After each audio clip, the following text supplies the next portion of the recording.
When you look at Ron Paul and his life's work, you realize something immediately that stands out.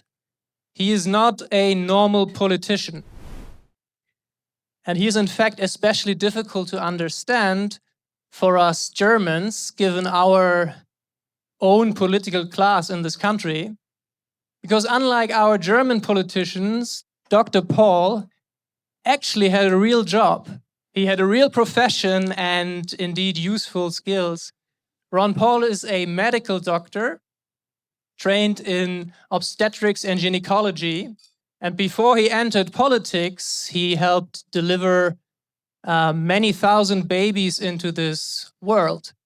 This tells you a little bit about the man and also about his political philosophy, because Ron Paul has spent his life serving or helping other people rather than ruling them. But of course, we are not honoring Ron Paul tonight merely because he is an unusual politician.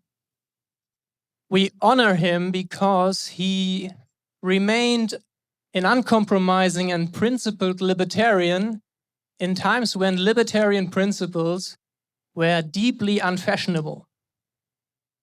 For decades, Ron Paul has been called many names, which I will not repeat here. You have heard some of these names earlier today by our friends outside of this building.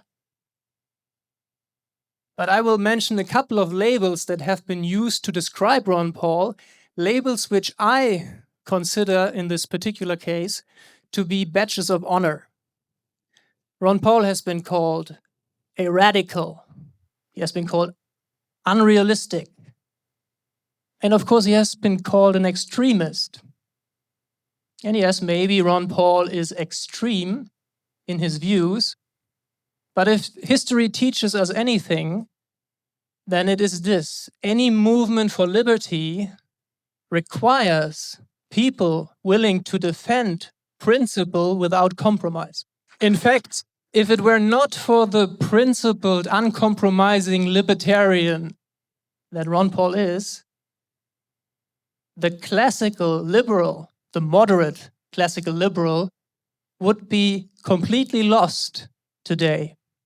It is because the principled, uncompromising libertarian widens the range of acceptable and allowable opinions in public discourse that the moderate classical liberal can occasionally accomplish something in the right direction in practice, in politics. I would not want to live in a world where the moderate classical liberal is the most extreme deviation from the mainstream in the direction of liberty. In that case, the classical liberal would be called the extremist, and any hope for the cause of liberty would be completely lost. So in fact, the moderate classical liberals and the principled, uncompromising libertarian have to give each other the hand because they need each other. The one who is the more extreme, the more principled, opens public discourse, and the classical liberal, the moderate classical liberal, can in practice accomplish something in politics. And somebody who understood this very well is, of course, Friedrich August von Hayek. Hayek argued that political change is always preceded by intellectual change, by a change of ideas. And an intellectual change requires people courageous enough to challenge the mainstream, to challenge conventional wisdom, to challenge orthodoxies, long before it becomes socially comfortable to do so. And Ron Paul has done just that. He has challenged monetary policy long before inflation became back in the public discourse, returned to the public consciousness. He warned about the destabilizing effects of expansionary monetary policy, about financial crisis. In fact, he foresaw the great financial crisis of 2008, and he was laughed at from the establishment. Ron Paul has reached many millions of people through his unforgotten television appearances, and he has influenced a lot of young people in the United States primarily. When I first moved to the United States to work on my doctoral dissertation at the Mises Institute in Auburn, Alabama, almost all of the students I met there got interested in Austrian economics because of Ron Paul. Almost all of them. Why? Because he dared to be extreme. It was not only ordered the Fed, the slogan was end the Fed. And this is the title of one of his books. If that's not inspiring for young people, I don't know what is. End the Fed. But of course, his commitment to liberty doesn't end at monetary policy and economics. Dr. Paul, you applied the principles of libertarianism across the board. For example, to foreign policy. He warned about military interventions abroad. Of course, wars are a great horror for the countries where the war takes place, but he also warned about the inevitable consequences it brings at home. Never-ending military interventions abroad ultimately mean higher debt, inflation, executive overreach, surveillance, and an erosion of civil liberties at home. Ron Paul warned about this. In one of his most memorable television appearances in 2008, he said that we, the Republican Party, was voted into office in 1952 to end the war in Korea. And in 1968, the Republicans were elected again to end the war in Vietnam.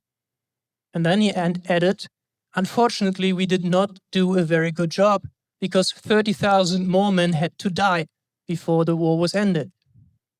And this pattern repeats itself over and over again in American politics and elsewhere too. The anti-war position has never been unpopular with the American voters. In 2008, Barack Obama was elected into office on the promise of ending the wars in the Middle East. And more recently, Donald Trump was re-elected into office on the promise of ending the never-ending wars. In both cases, military conflict did not end, it escalated. And Ron Paul has warned about this consistently throughout his career. He predicted the pernicious consequences of military interventionism. Now, what makes Ron Paul special is not the fact that he made correct predictions. What makes him special is the reason why. His entire worldview is rooted in moral principles and moral clarity. Ron Paul knows that lying, stealing, violence, coercion, and murder are immoral, and these things do not turn into moral acts just because a government commits them.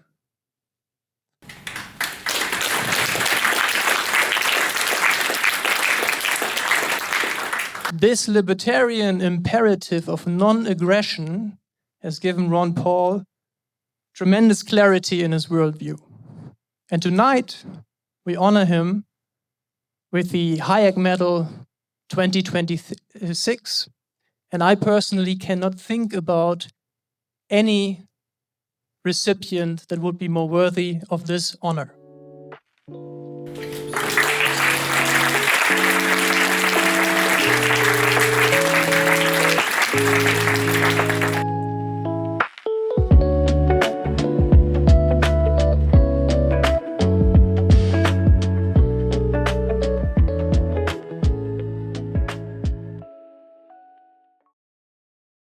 You have to study the quality and what's going on X, but we get a good many thousands of people every day, and it's something. It's reaching out, and so I think the technology is really available. But I still think it's the individual that makes the difference. And Mises pointed this out very, very well, that the responsibility falls on all of us. That we should study and understand the message, and then you go and you spread that message, and there will be intellectuals that will write books, and then there'll be intellectuals that will read books, and then they will go out and pass that message, and you have a responsibility to do that. And I like to lay that on people. if you understand this message that we're talking about, I believe personally we have a sense. If you know the truth, you ought to pass it on and see what happens. So that's how I dedicated myself to studying and learning and enjoying it as I enjoy with groups like yours. In a way, I'm a little bit disappointed that I wasn't able to fly over and be with you personally. And I want to thank you very much for this invitation, and let's stay in touch.